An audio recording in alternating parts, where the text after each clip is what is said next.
And we are live. Welcome everybody to Lubbock Compact Live for Wednesday, June 2nd.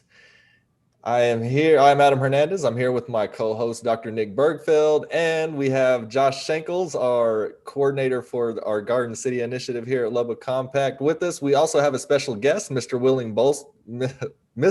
Wilson Bowling, excuse me. He is the neighborhood planner for the city of Lubbock, and should be a good show today. So I guess, Nick, we can go ahead and kick it off with some upcoming city council stuff, right? Yeah, so this is the beginning of the month.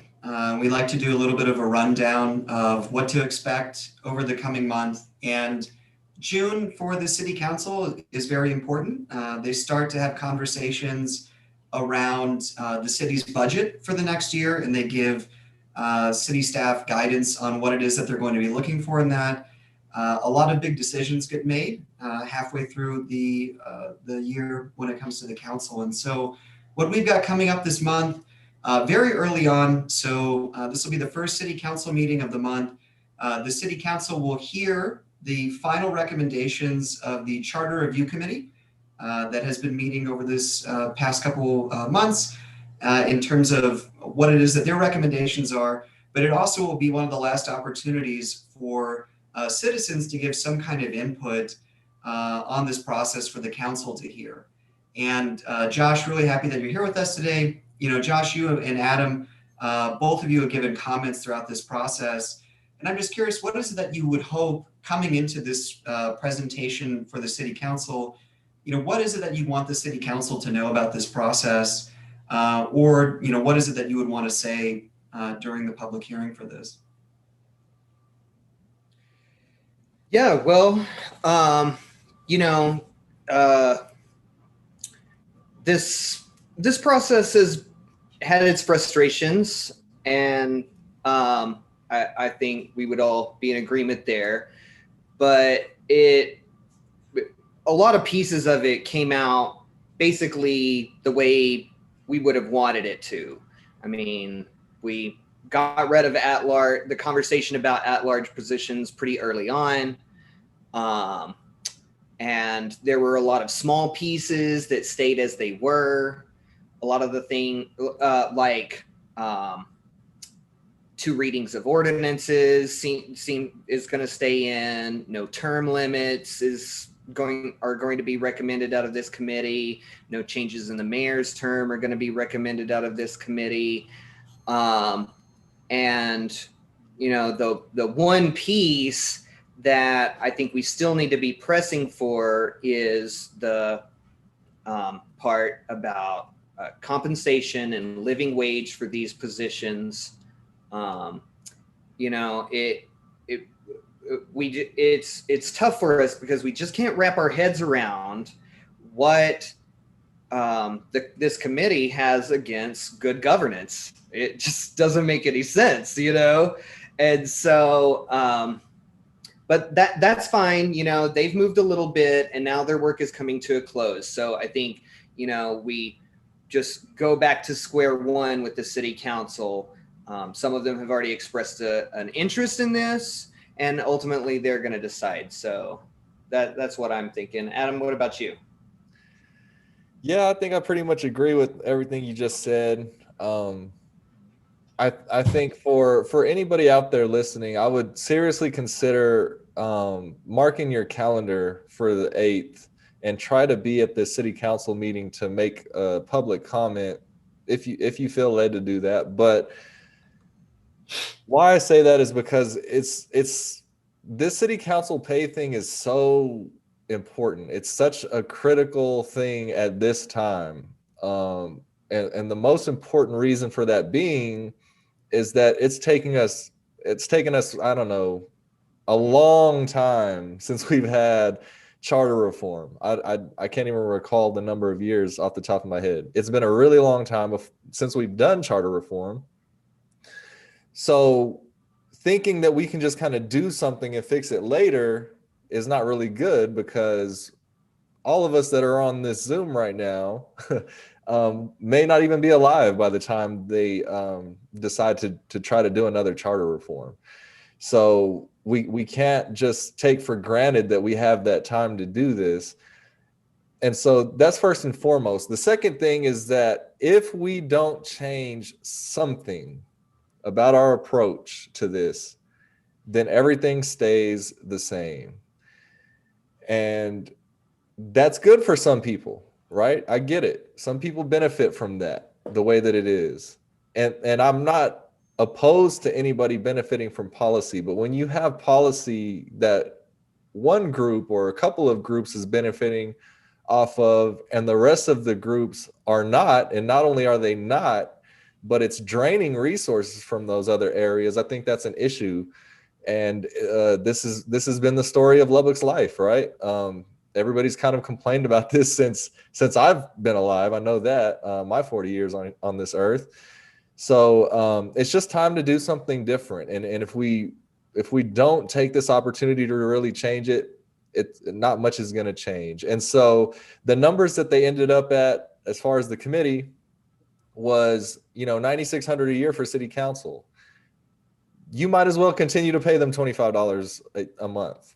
I mean, that's not going to do anything. Like, so the mayor was closer to something workable. It was $15,600 a year. That maybe somebody could have a side hustle or something, or a couple of side hustles probably to supplement their income. But where we're going with this now is to try to push for $20,000 a year for city council and $30,000 a year for the mayor. So anybody out there listening, if you would like to join us in that push, our reasoning behind that is that we don't think at this time there's going to be support for anything much higher than that. And that is closer, though it's closer to the poverty line, it's still closer to a living wage than where they currently have it. And you're, about doubling what they're doing now. So that's my piece on it. Hopefully we can get people to show up. Hopefully we can get enough city council members to be interested in the 20 and the 30.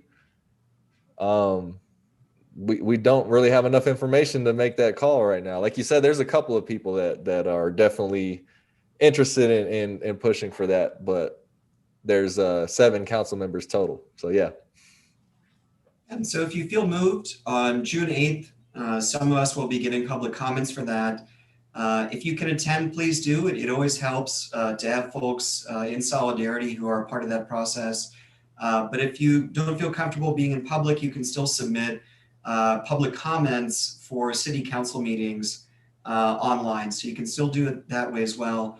But June 8th, 4:30 will be the city council meeting on this.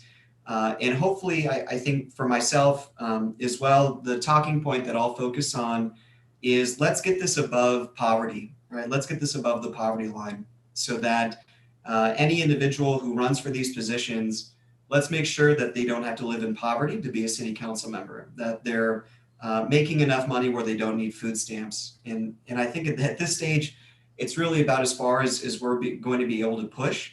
But it's still going to be meaningful. And this effort really is just simply to expand the number of Lubbock citizens that can participate in this process.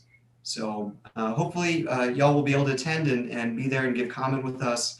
But this has been an issue that we've been following since the beginning and hope to see this through one way or the other.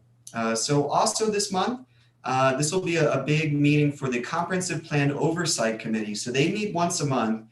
We've been engaged in their process. So this committee was originally made to make sure that Plan Lubbock 2040, the comprehensive plan that the city adopted several years back, that the city continues to move forward and implement many of the policies in that document. So when they meet with a broad range of different topics, which is really appropriate for having Josh on this. So they'll hear some about that, and they'll hear some conversations around changing some of the zoning for older areas in Lubbock, specifically around industrial sites and some of the challenges that those present. So that'll be a really important meeting. And Josh, Adam, what are you hoping to expect out of that, and what are you hoping to see? What I'm expecting out of this committee, I like this committee, and I say that because it's sad that we have to say this, but refreshingly, this committee, by and large, wants to do the right thing. Pretty much all of the folks on this committee want to do the right thing. And that's not to say that nobody on any of the other committees wants to do the right thing. And we can argue and debate what the right thing is, but I think that any human being living, given the option, or giving the scenario, the comparative scenarios of, do you want to live in a neighborhood that looks like South Lubbock, Southwest Lubbock, that's not near any industrial areas, or would you prefer to have you and your family live, say, in Chapman Hill, where literally across the street you're dealing with an industrial site that's big, unsightly, releases a lot of particles into the air. Some of the things that this causes that are very common in East Lubbock, by the way: asthma, diabetes, high blood pressure, the list goes on. All of these things are very common in those areas, and in North Lubbock as well. And so I think that looking at it as a human issue, I would struggle to understand somebody's perspective who says that the right thing is to leave them there and do nothing. So that's what I mean when I say the right thing. And so a lot of times on these committees, you have the majority of the folks who just kind of want to do status quo, or block things from happening, or what have you. This committee is genuinely dedicated to their work from what we've seen. They take their role as far as overseeing Plan Lubbock 2040 being carried out very seriously. And they want to make sure that happens as prescribed. And that is one of the things in Plan Lubbock 2040 is the industrial areas. This has been a frustrating struggle for our communities for decades. And so hopefully, I'm just hoping to see some more movement. We feel like the big wheel has kind of started to kick over. It's not quite moving, but it seems like it's starting to kick over. And that's what I'm hoping to see is that more action, kind of giving us a preview that will change. What do you think, Josh? Well, I would agree with that. There are some receptive, open-minded people on this committee, and it is an oversight committee, and so they're empowered to do, their mandate is doing this kind of work, and a plan was made, and we might have this or that thing that we would have liked to have gone further, been this way or that way in the plan, but we have a plan and it's basically good. And a lot of our underpinning assertions have been just follow the plan, So, and this committee seems to be very oriented towards seeing that out. So, that's good. This specific meeting will cover the topics that Nick talked about, and of course, my team, we have been working on all of the parks and open space and environmental and sustainability related endeavors that we packaged under an umbrella called Garden City, and so I'm very excited to see what this committee will hear from city staff. I don't know, the agenda is kind of bizarrely open, so who knows what's going to be said, but I'm excited for this committee to have this work in front of them. And of course, we've been people may or may not know, we have a parks master plan that guides how parks and recreation function and what the needs of the communities are.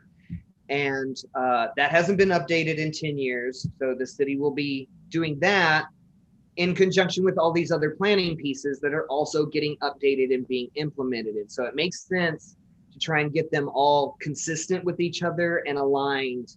And so we're excited that this process is getting going. And what our engagement has been in so far with regard to the Parks Master Planning has been trying to slide the right frames around this issue and put some lenses on it that need to come into consideration. For instance, if you're only looking at North and East Lubbock through the lens of park acreage and park access, it looks really good over there. We have great park system over there. There's lots of acreage. You can access it through almost any part of the community. That's all great. But because of what Adam mentioned, the presence of all of this industrial zoning and heavy transit and waste processing and city dumping grounds, that we actually need to go farther in environmental mitigation in the north and east side than you would see if you were only considering these two factors. So a lot of our work in this area has been about getting the right framing as we approach this process. Now, we're very excited because in the very near future, they'll also be engaging a lot with the public, and we're very interested in knowing what the public wants to see out of their parks process. But at this front end stage, we want to be giving people some lenses to look at this with, and including this committee, and also helping to unlock their imagination. And so that's what we've done with this committee. Yeah, and Josh, being able to work with you on this topic has really opened my eyes to the enthusiasm that most of our community, many in our community, feel when it comes to green space, but then also just the disparities, both when it comes to industrial sites blocking or preventing community accessibility, but then also how large components of our community don't even have parks at all. And so I remember the first meeting that the city council had with the consultant for the parks plan, right out the gate said that you're a community that needs a parkland dedication ordinance. And, and I'm curious, why do you think that this topic, Josh, why do you think this topic is so popular? Why do you think people connect with this topic? And it seems like there are things that we're just missing as a community, like a parkland dedication ordinance. And why do you think it is that those are things that we just haven't gotten yet or haven't had? Well, it's interesting. My understanding of some of the underlying dynamics, right? And this ties, again, I need so much time to sit everybody in a room and just parse out all the pieces of this. Let me try to be brief about some stuff that are really important to understanding the whole issue. My understanding of how this used to work is a developer would, tract off a piece of land, and they would build with their money a park in the middle of it, in the neighborhood, and as a selling feature for that neighborhood, because people want these amenities. People want to live close to open green space. People want to be connected to their natural environment. We live a lot of our lives within this built and constructed environment, and there's just something about the human psyche that really needs that connection. And so, of course, people want these parks. So the developers would put a park in the middle of a development to help sell the development. And then they would move on to the next tract, largely southwest. And the city would assume responsibility for that built park and all the maintenance and upkeep costs. Well, as you well know, because it's like this with roads, it's like this with drainage infrastructure, as we spread out, the city gets under more and more and more debt obligations. And the parks were one of the first things that could go without anybody complaining too much, because it's not going to be police, and it's not going to be fire, it's not going to be roads, and it's not going to be those other things. So the developers stopped building these parks in the middle of their neighborhoods because Lubbock had a hot real estate market. They didn't need it to sell them, and the city wasn't going to accept responsibility for it anymore. And so that is why Central Lubbock has pretty good neighborhood park infrastructure, but Southwest Lubbock has almost none because it is the newer development. And it's also why Central Lubbock has pretty good tree canopy cover, because it's an older neighborhood and it's more mature. And it was something that initially was thought of in this neighborhood. And why Southwest Lubbock has so few, because it's so much younger. Its tree canopy is just so much younger. So yeah, there are disparities all over town. They're underpinning planning issues that seem to play into this scenario. And so, and not everybody understands that there's not a whole lot of interdepartmental cooperation, maybe, and a lot of historicity, and maybe the city council doesn't know about this sort of thing, and so we got people siloed and in buckets, and not a whole lot of collaborative effort. That said, I'm optimistic about what's coming out next. The consultants seem very professional. The Parks Department seems to want to get it right. More and more entities that are engaged in this process are getting on board and starting to pay attention.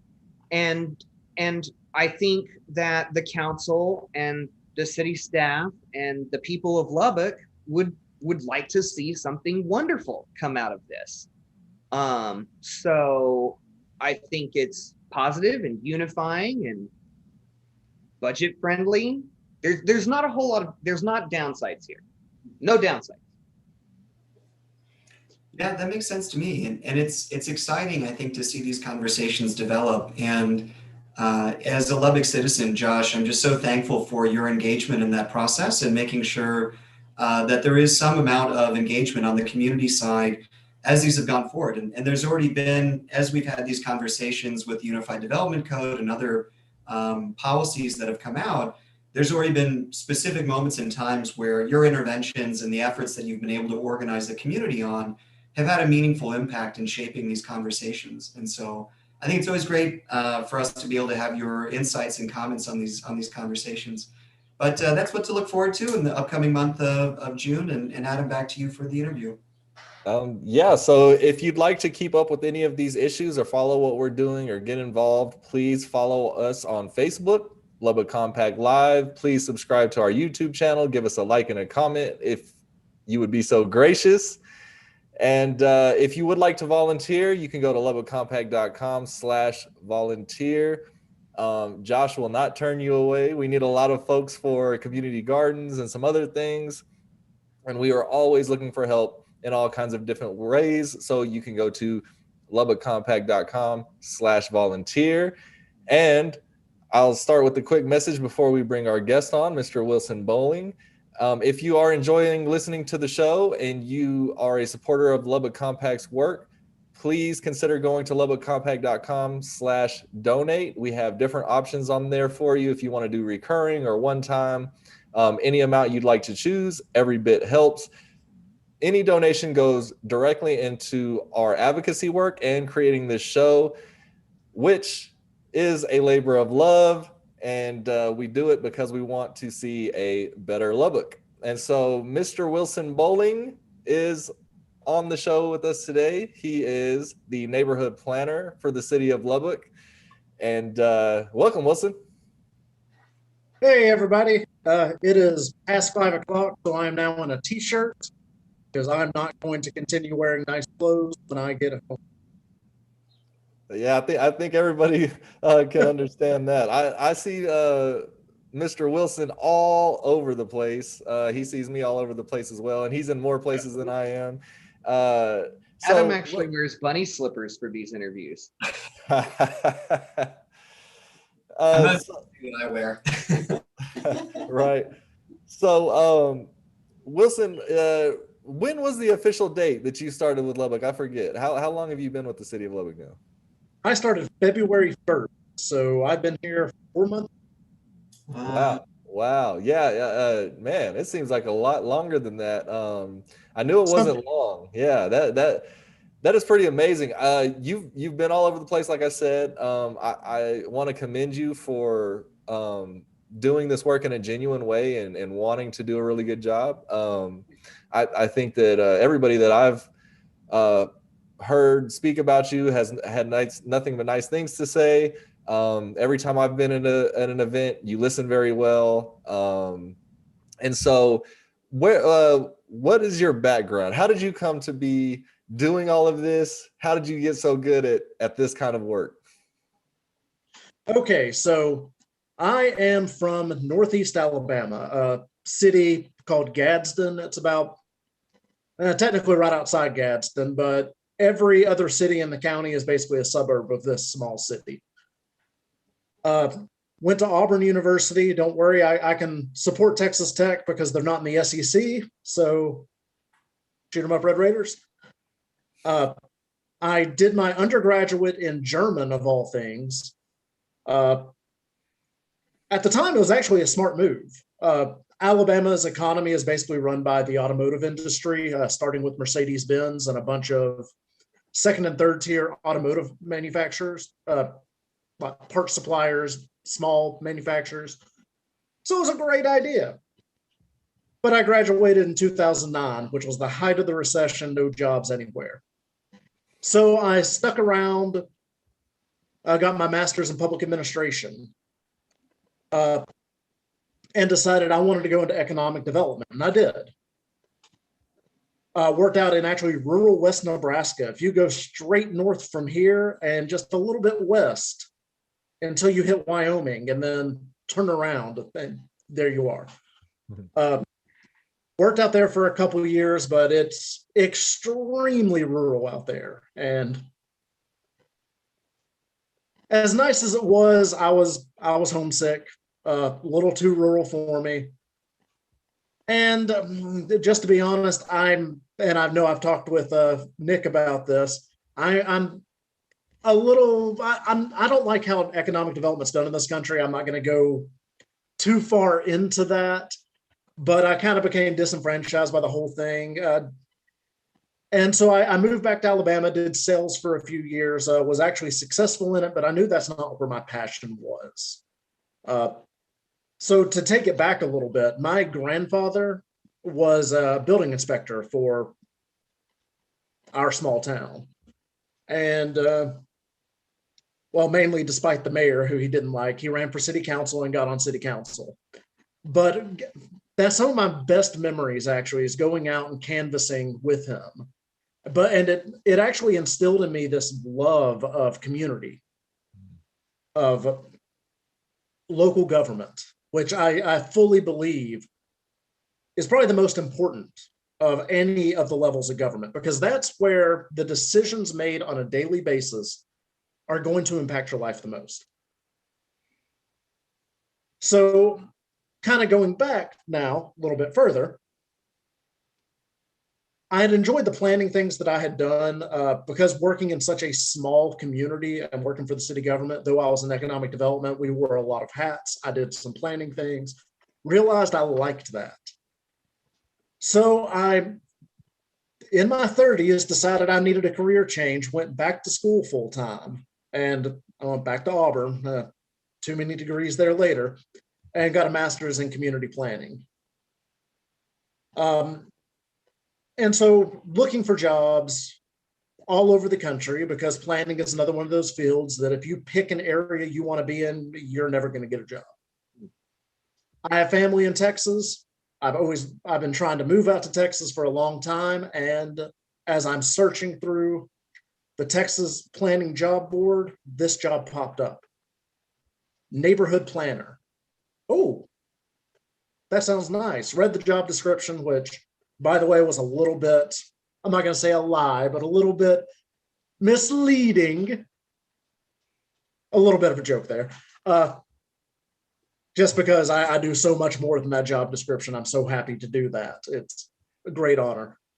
But the idea of neighborhood planning really spoke to me, because that's exactly the type of thing I want to do. As I said, I love the idea of community. So even more important than a local government is your city is your neighborhood, because that's where, if you're not at work, that's where you're going to be. That's where your family is. That's where your friends are. That's where, as you were talking about earlier, your park is. That's where you're going to go and gather. And just to go back to that old cliche adage about the weakest link in a chain, the same thing can be said about a city and its neighborhoods. So if we can build up each neighborhood to make their strongest selves, think of how strong the city can be. So it immediately, I'm like, yes, this is the job that I want. And went through, I will say, a grueling interview process. 3 separate interviews, including a full presentation on impossible subjects. And luckily for me at least, we'll see, luckily for Lubbock, I'm planning on that, I was able to come out here. And honestly, I've loved every single minute of it. Lubbock is a weird and wonderful place. There's a lot of things that could be better. And I know that I and all of you that are here, that's why you're here, working to make it even better. So that is a little bit about my background. Awesome. Yeah, and I would say, like, once again, I think you've been doing a smashing job at this. I will say that I was a little concerned when we advocated for this position last year, all the way last summer. I was concerned that the city may not get the right person, and we were happily surprised when everybody announced we got our new neighborhood planner. It's a guy named Wilson Bowling. And all of these stories I heard before I met you were positive. And so I was like, great. And then once I met you and kind of saw how you're working through this process, I was pleasantly surprised. So I think that Lubbock made a great choice. Nick, I'm sure you have some good questions that you could ask Mr. Bowling. Yeah, and Wilson, I agree with Adam. I'm just so excited that you're a part of the Lubbock community. Looking at your background and experience, just how you've already plugged in to the neighborhoods, to getting to know folks, to attending meetings. It really just shows where your heart and your passion is. And so it's exciting to me to see what's going to happen next. And that would be my question. So, one of the big things that the city brought you on to do was neighborhood planning. And, I'm curious if you could talk a little bit about neighborhood planning, a little bit about asset-based community development. What are those concepts? And for Lubbock citizens, why should we be excited about neighborhood plans, right? What is the sort of the benefit of seeing these things happen? Okay, I'm going to try to answer all of those. If I miss a portion, please go back. I'm actually going to start with the end, the last thing. That's really it. Why should people be excited about neighborhood? Because honestly, it's going to turn into a document that no one's going to be excited reading because they're not interesting. But so the idea of neighborhood plan, we look at the comprehensive plan, and that's the idea of where we want to see the city in next number of years. For us, it's 2040. So when it was created, a good 20-year plan, see how we can get the city to where it's. Well, the same is true with the neighborhood. Where do we want the neighborhoods to be in 5, 10, 20 years? What do we want to see? What do we not want to see? So a lot of what we're going to be doing is, unfortunately, because nobody likes them, meeting. But I'm going to try to make those meetings not your typical run-of-the-mill government meeting. But it's really going to be picking out what are the strengths, what are the weaknesses. They do like the full SWOT analysis, strengths, weaknesses, opportunities, threats. Figuring out what it is that the neighborhoods want, but actually also what they truly need.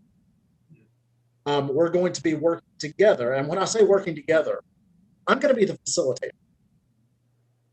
Myself and we'll be getting a kind of a steering committee that will help reach out to folks, try to get the meetings back, help steer conversations. But when it actually comes to the neighborhoods, I'm not an expert.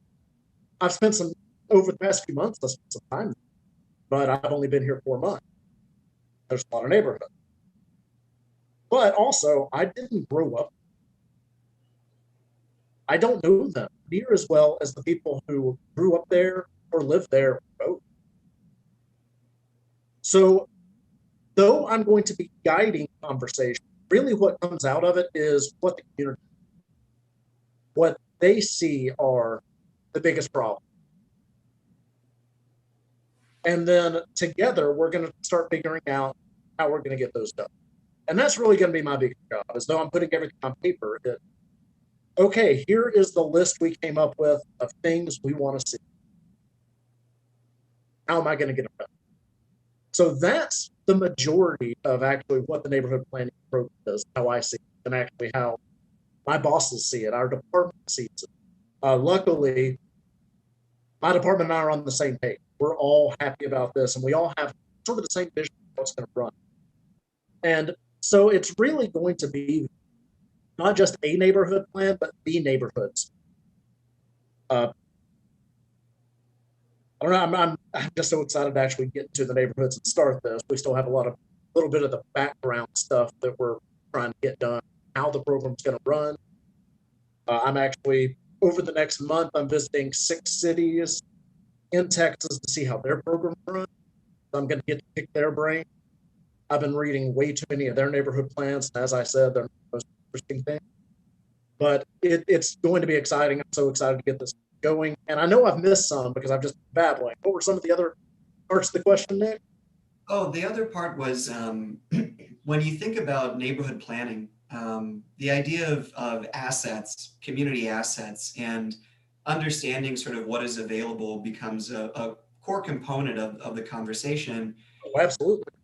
And I'm curious, as you started to look at this, the neighborhood assets, what are the things in Lubbock, in the neighborhoods that you've seen? What's been encouraging on that side? And what things have you noticed so far where it seems like maybe we have an asset deficit? So I think most of the neighborhoods have more assets than they realize. Now, those assets may not be as strong as they need to be. But we can start Chapman Hill. I love Chapman Hill. Great small neighborhood, close to everything downtown. They have a little commercial area in the neighborhood. Not a lot of the other neighborhoods have that, like within the neighborhood. That's fantastic. How can we build on it? Going straight north from there, Dunbar, Manhattan Heights. You have one of the bigger draws in the city with our city cemetery, but you also have the biggest draw in our city, Lake number 6, the Canyon Lake. Absolutely gorgeous. Huge community assets. You also already have the Boys and Girls Club there. You have May Simmons Community Center there, that amazing, beautiful park. And you can continue on to some of the major thoroughfares that run through. So you have a lot of potential to actually cultivate those areas. And that can be said whether you're talking about MLK through Dunbar and Parkway, or you're talking about a university, how that can actually be built up, not just by developers, but by how can we get the community to be able to develop that themselves. Because as these neighborhoods grow, we want to make sure that the community has buy-in, community has stake in these. So many of the neighborhoods have a lot of things, but there are deficits. Each of the neighborhoods, just because of how they were developed, and I'll just say neglect from the city for so long, because we can't deny that. We may as well say it for what it is. The intentional neglect for so many years, that we need to figure out ways to add additional assets there, but also, as I said, strengthen the assets that are already existing. Yeah, this is actually so interesting to me, and the thing that I wanted to ask you about, because that's so refreshing to hear that you're kind of in the position of being first learner and facilitator of all these processes. Like, your process starts with what the people tell you they want, right? But just like I said with the parks, there's like because people, it's like Leonardo da Vinci couldn't have invented the television it wasn't even within the framework of things that he could have understood, genius though he was, brilliant, great ideas, but it wouldn't have gone to the television. Right. So, my question is, I guess, how do we unlock people's imaginations about what possibilities there are and what things are right in front of them? And then also like lower the barriers to realizing those things. And also like, and this is a complicated question, but I'll say it in these terms. I'm a farmer. I have a farm, and people invariably, when I tell them that, they're like, I've got an idea, and and a lot of them really have some merit, but you have to kind of like put it within a framework of like what practices and possibilities are within the field. So I guess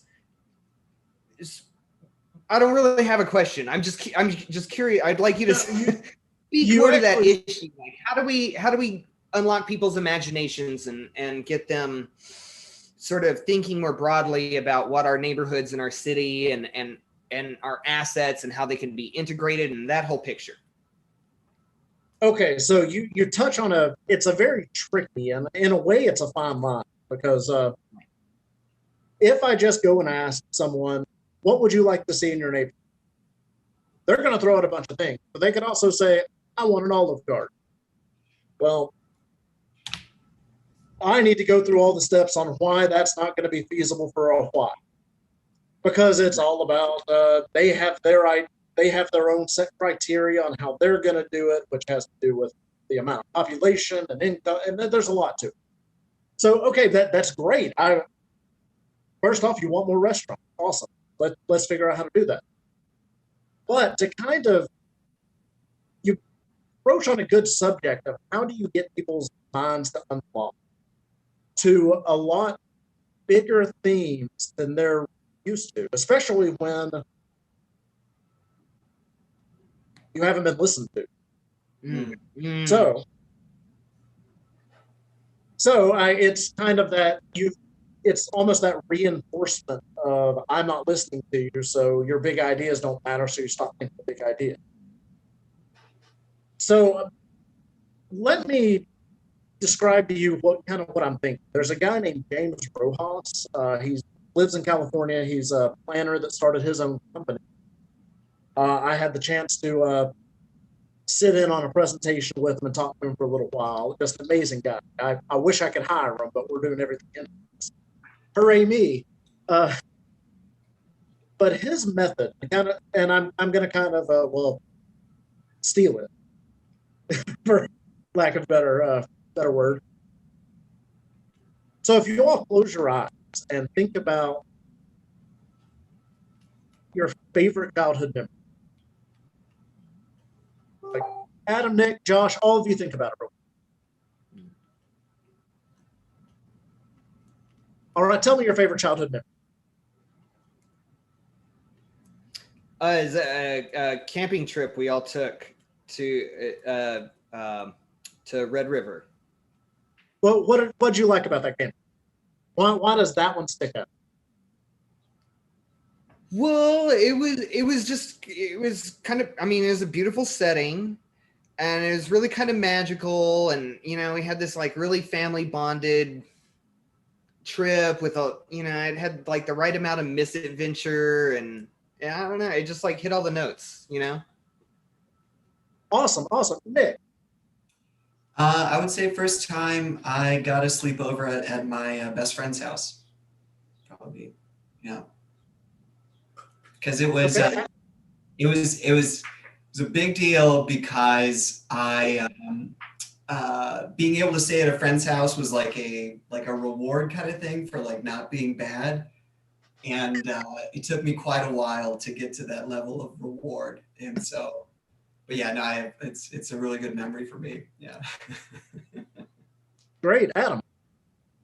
Yeah, this question is not good for me for a lot of different reasons. I honestly didn't really have a childhood, so I'm not a good candidate for this one. I won't be the downer here. So okay, well, there are some themes that I picked out just from both of your stories. One would be the bond, both family and friendship. So it's the people you care about, and a little bit reward adventure. And then with Josh, I know you said nature. Those are awesome things. Now, with those in mind, think about your ideal neighborhood. What would you see? What would you set up? So, and then I would go around and ask people and actually have practice and have people make their own little neighborhood with these crafts. What do you want to see? I unfortunately had to do this with a Zoom call. So I had my shoes as sidewalks and like a stack of books for a library. And I think I had a bottle of whiskey for entertainment. Appropriate. But from there, you pick out the common themes once again. So you have those common themes. Now we come up with a vision. Now we come up with a vision of what that community, what you want your neighborhood to be. Because honestly, if I come to you and say, what would you like to see? People are going to have a long, long list, and not all of it is truly important. If you ask someone what they want in life, they're going to say bigger house, more money. Okay, be more specific. Bigger house, more money. But if you actually get into it, they want to be there for their family. They want to be able to go to kids' ball games. They want security. There's so many things. The same with the neighborhood. Or you say, what would you like to see in Lubbock? More stores, more parking. No, you don't. So you have to. I would love if you have other ideas of other things we can do, because my whole idea is a lot of these meetings are run the same, and not only are the meetings run the same, but the answers are the same. Everyone is conditioned on how to answer the question, but those answers really aren't going to tell us anything. So if we can change the frame of mind, we can start having a whole different dialogue. And that's what I want to do. Hopefully it works out how I see it in my head. I think this method's a good way to start it because it gets everyone in the right frame of mind. For some of the other meetings, I'm afraid they're going to turn back into meetings. Yeah. As opposed to more fun, innovative, creative sessions. But really to answer your original kind of question, but observation, is if we can get people out of their normal frame of mind, because their normal frame of mind is going to limit all of them, me. So let's come up with ways to get people to start truly imagine what's important and how we want to see it. Yeah, I'm interested in what Adam has to say about all this, but I would just observe that you've taught me a lesson that's very interesting because it's driven out of a values conversation. Like what are your values here? And then that allows you to sort of pare down the subsequent conversation to be had, you know? So that's very interesting. What's up, Adam? Yeah, I think as far as what I would like to see and just from folks that I know and growing up in that area, as far as East Lubbock, would be walkability. And the reason for this is, a lot of people in East Lubbock don't have a vehicle. That is true, but a lot of people do have a vehicle. It's not necessarily that folks don't have transportation. I know that East Lubbock has, as far as from my experience from growing up there and going to other areas of the city and observing, it's very, our community is very tight knit. It's kind of over a large geographical area, but people from Chapman Hill, Dunbar Parkway, all of these areas have been mixing our entire lives.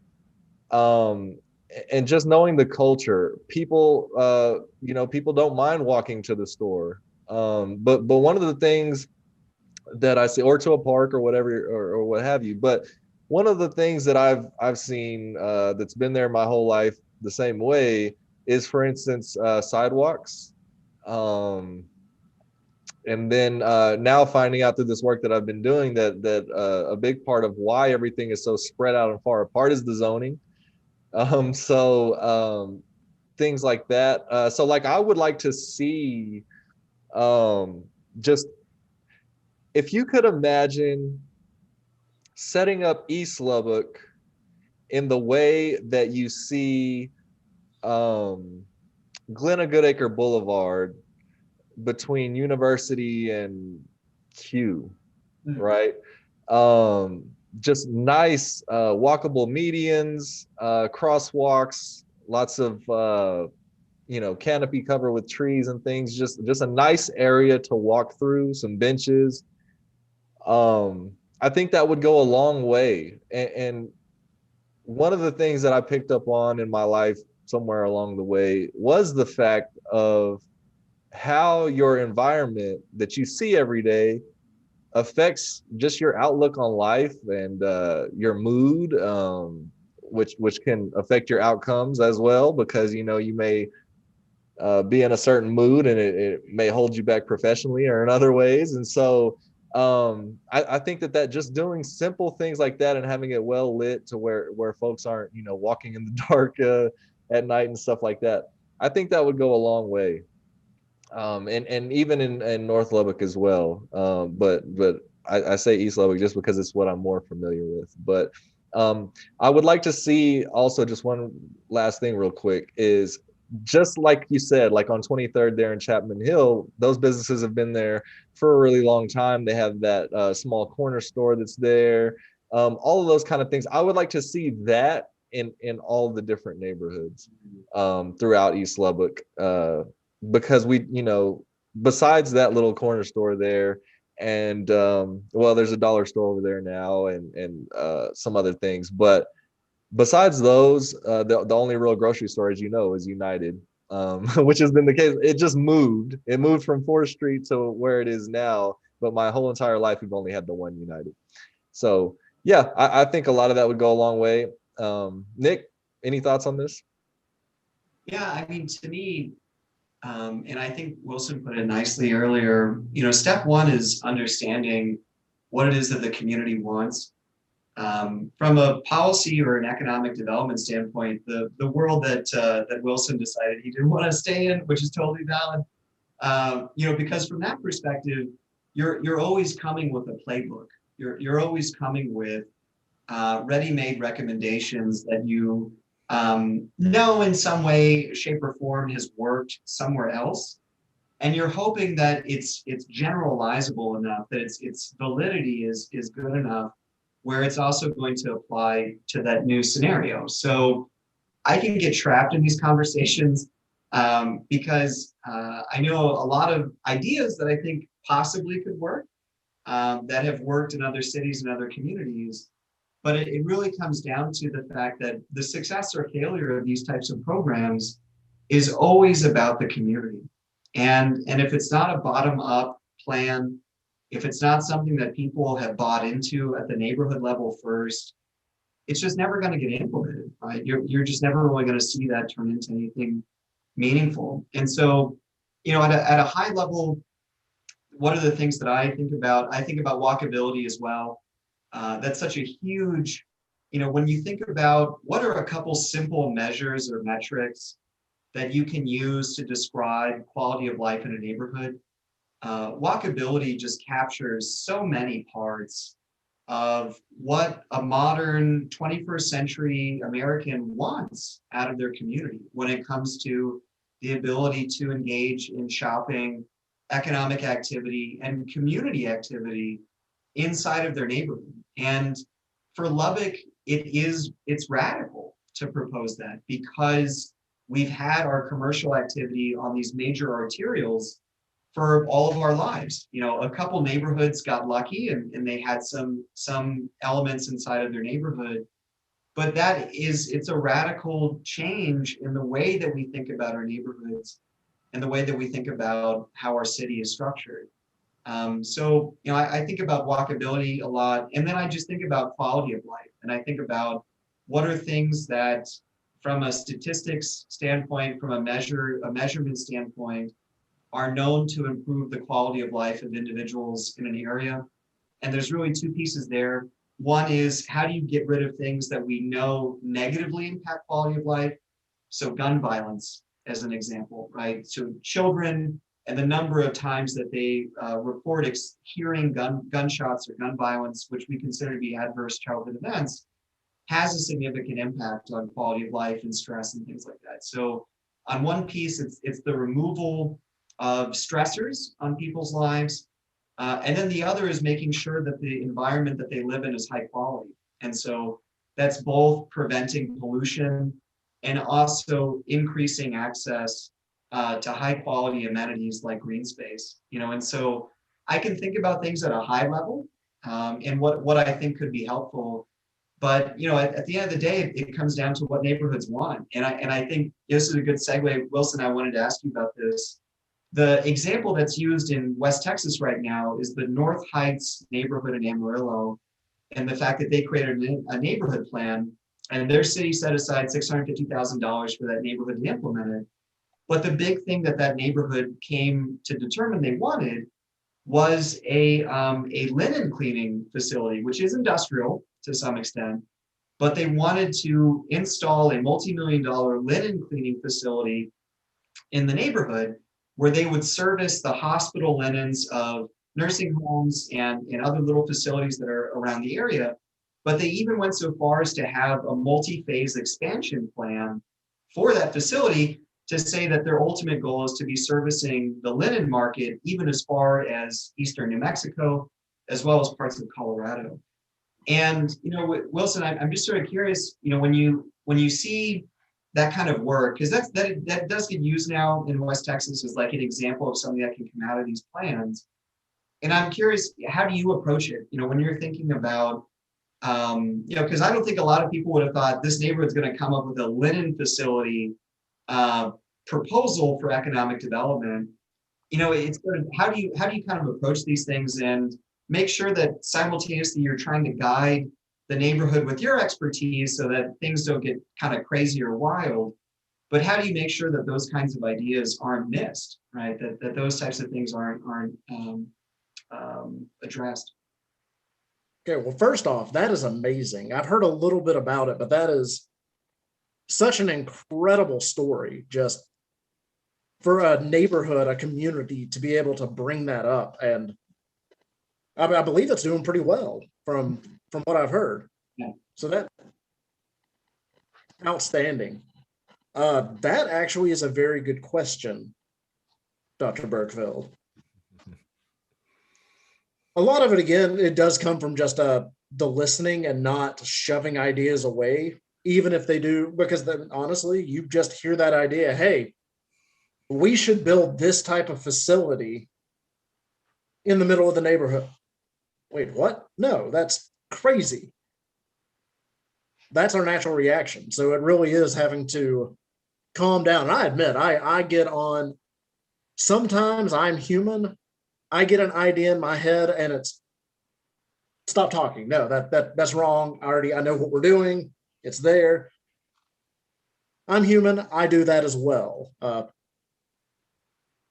So it really is just having to take a step back and go, wait, though this idea might be a little out there, let's explore it. If we explore it and it doesn't seem like it's something we can do, hey, that's okay. But what if we can do it? Luckily, I'm actually going to be visiting Amarillo on Friday. So I would love to talk with them directly. Thank you for reminding me of that, because I want to find out more. How did they do it?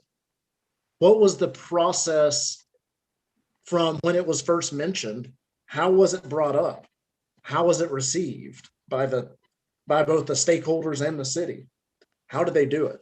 So thank you. I'm going to talk with them about that, because that's so exciting.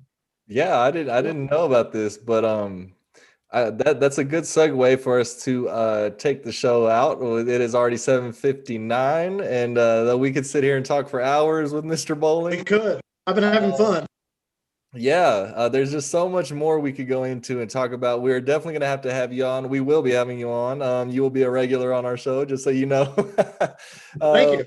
just by the nature of your work and the fact that we follow what you do so closely. So we always try to put this together to this is basically a service for folks out there to hear these conversations that they don't normally get to hear with these departments of the city, and to just pick our brains, our collective brains. We didn't have any questions today, but sometimes folks do punch in questions here, and so we like doing this, and we're glad that people like Wilson and others are willing to come in and engage with us and do that. And so I will just end off by saying that I agree with the looking at things in a different way. And so for everybody out there that's listening, especially if you're from or live in East and North Lubbock, I'd like us to remove a couple of things from our vocabulary and our thought process. So we can't, and it'll probably never happen. I want to remove those, and I want to replace those or anything like that with how do we. So like with the industrial areas, this is not something that I definitely will, I will not be letting go of this. This conversation we're going to keep going until we have some sort of plan. We don't expect this thing to happen overnight, but we know collectively that they have to go. They need to be moved. Where that is, how that happens, to me is not as important as the main thing that we have to understand and acknowledge that those things have to move. We know it takes a long time. Those things said, how do we do it? And let's not just stop there. Let's ask that question with anything that we may have as we're going through this neighborhood planning process. In any, like Wilson said, any visions, any dreams that you may have, I want us to start breaking out of that mold of thinking small because we've been looked over, because it's been frustrating.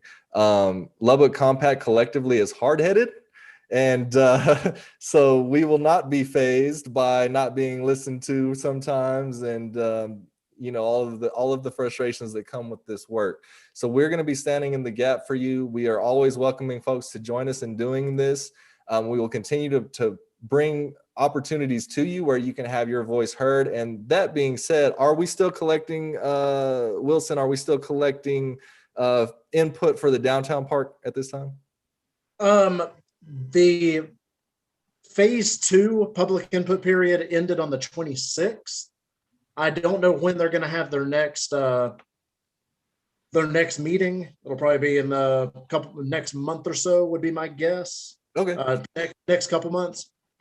I don't know. I'm really excited about the whole thing. I know poor Josh had to listen to me rant for far too long after that one meeting on a few issues that I was very, very passionate about.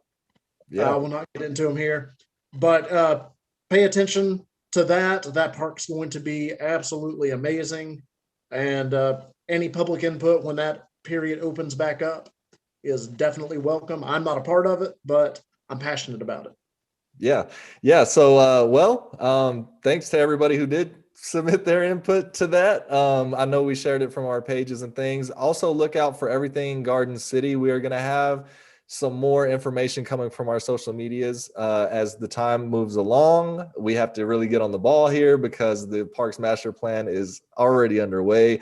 And so follow us for that. And also, if you would like to volunteer, go to lubbockcompact.com/volunteer. If you would like to donate, please go to lubbockcompact.com/donate. And if you'd like to help us for free, subscribe to our YouTube channel, give us a like on our Facebook page, add a comment, share it, and all of those good things. So thank you everybody for tuning in. We will be right back here next Wednesday at the same time. Thank you to Mr. Wilson Bowling and my co-host for the day, Dr. Nick and Mr. Josh. And we'll see you all next time. Good evening. Goodbye.